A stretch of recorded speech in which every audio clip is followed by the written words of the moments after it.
Siamo con il dottor Franco Torcellan, facente parte dell'agenzia scuola ex IRE Veneto. Il progetto di cui si sta occupando è GOLD, Global Online Documentation, giusto? Allora ci racconta di cosa si tratta e ci spiega quali sono le finalità di questo progetto e le modalità operative con cui lo portate avanti.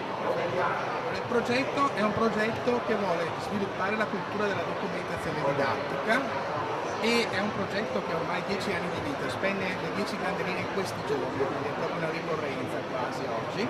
È un progetto che supporta le scuole nello sviluppo proprio della documentazione delle buone pratiche, quindi va alla ricerca dell'innovazione didattica e vuole documentarla in maniera chiara, semplice, dialogante, in modo che in altre situazioni si possano rifare quelle esperienze.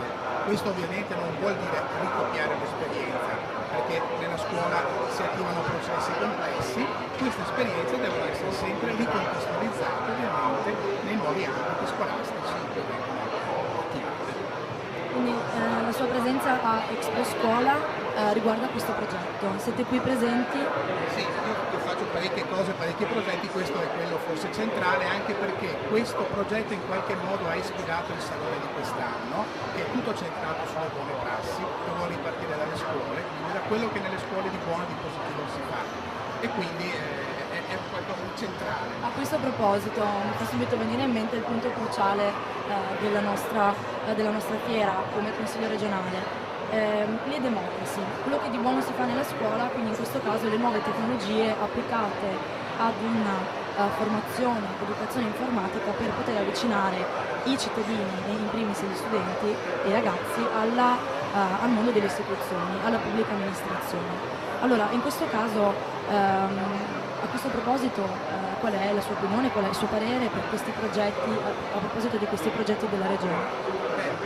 Si parla moltissimo di cittadinanza oggi e credo che sia un elemento centrale, ma va affrontato con schemi mentali nuovi. Oggi il grosso problema, a mio avviso, è avere una cittadinanza completa, che significa cittadinanza nella realtà fisica ma anche in quella virtuale. Ed è un problema della scuola come comunità locale, perché è un problema dei ragazzi ma anche degli adulti, anzi oserei dire forse più degli adulti oggi che dei ragazzi, e che ci spiazza come insegnanti perché è una tematica in cui i ragazzi hanno qualcosa da insegnare agli adulti. E allora bisogna mettersi insieme e insieme trovare quell'equilibrio nella gestione delle nuove tecnologie che porti effettivamente a uno sviluppo di maggiori capacità relazionali in termini di correttezza ovviamente e di rispetto reciproco. A questo riguardo, quindi l'utilizzo di un mezzo di comunicazione così potente come internet deve essere, per essere utilizzato in modo positivo dai ragazzi, deve essere in qualche modo regolamentato.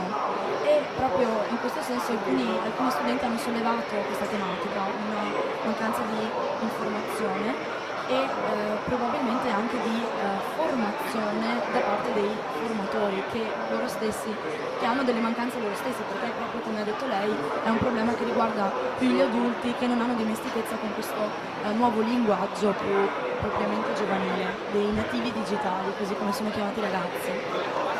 Lo stacco è proprio sul linguaggio, sulla possibilità di comunicare tra anziani, per anziani intendo quelli che hanno più di 25 anni in questo momento ovviamente, e i giovani.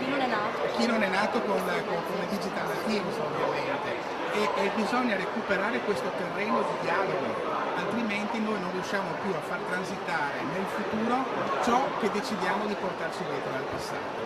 E quindi non abbiamo capacità di gestire le scelte e quindi proprio di costruire il futuro.